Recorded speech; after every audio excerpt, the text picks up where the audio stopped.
সংগ্রামী যৌথ মঞ্চের পক্ষ থেকে আজকের লাইভে আপনাদের স্বাগত জানাচ্ছি।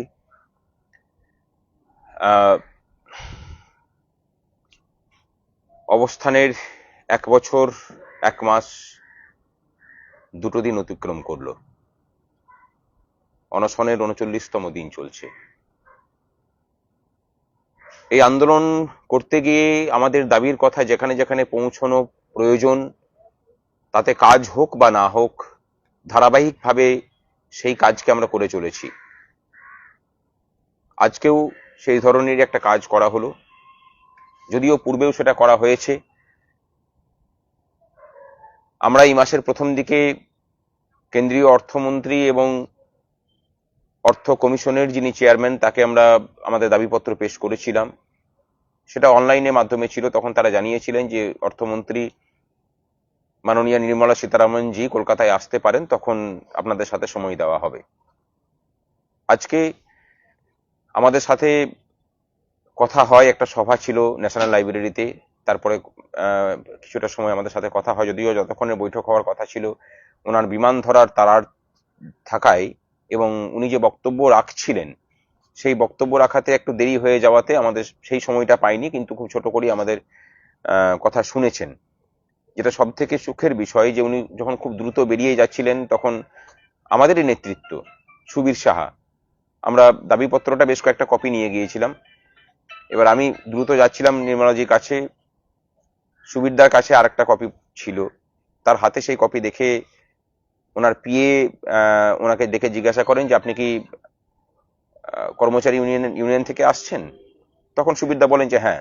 বলেন যে তাহলে দাবিপত্রটা আমাকে দিন। এবার ওনাকে সুবীরদা চিনতে পারেননি বলে প্রথমে দিতে চাননি, পরে উনি বলেন যে আমি নির্মলাজির পিএ, আমাকে দিন, আমি ব্যাপারটা দেখভাল করবো আর কি, আমি ওনার কাছে খবরটা পৌঁছে দেবো।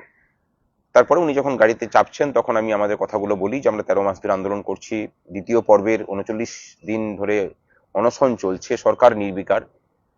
এক্ষেত্রে আপনাদেরকে আমরা ডিএ মেটানোর কথা বলছি না, কিন্তু স্থায়ী কর্মচারীদের স্থায়ী যে পদ রাজ্যে প্রায় 10 লক্ষ, সেই পদের এগেনস্টে বেতন খাতের জন্য যেটুকু ভাগ কেন্দ্র দিচ্ছে, অর্থ কমিশনের মাধ্যমে দিচ্ছে, বিভিন্ন গ্রান্টিং এড খাতে দিচ্ছে, যে টাকার কোনো বকেয়া নেই বলে রাজ্যের পূর্বতন মুখ্য সচিব আমাদের কাছে স্বীকার করেছেন, সেই টাকা আমাদের বেতন খাতে কিন্তু সম্পূর্ণরূপে খরচা করা হচ্ছে না।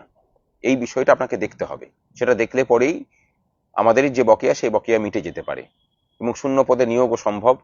এবং তার সাথে বিভিন্ন কেন্দ্রীয় স্কিমে যেসব অস্থায়ী কর্মচারীরা নিযুক্ত আছেন, যেমন ধরুন মিড ডে মিল স্কিম, যেমন এনএসকিউএফ, যেমন পিএইচির বিভিন্ন ডিপার্টমেন্টে, এরকম হাজারো ডিপার্টমেন্ট আছে, অঙ্গনওয়াড়ি,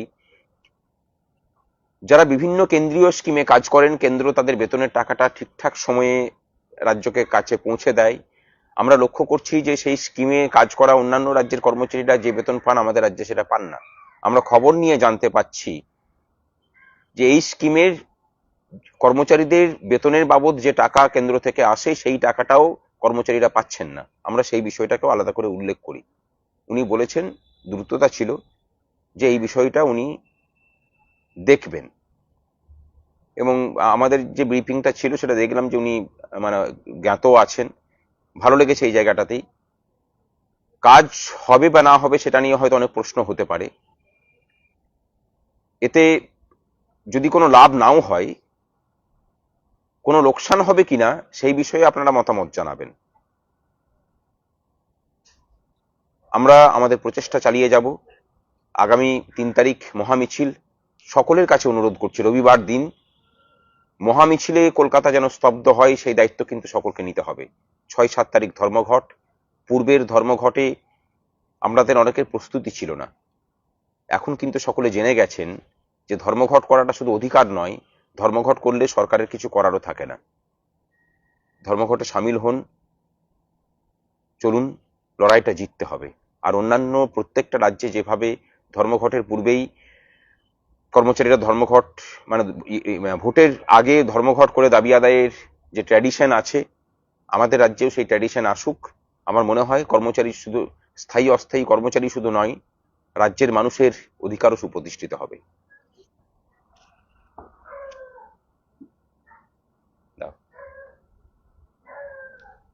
এটাকে নেভার ডিলিট করে দিই।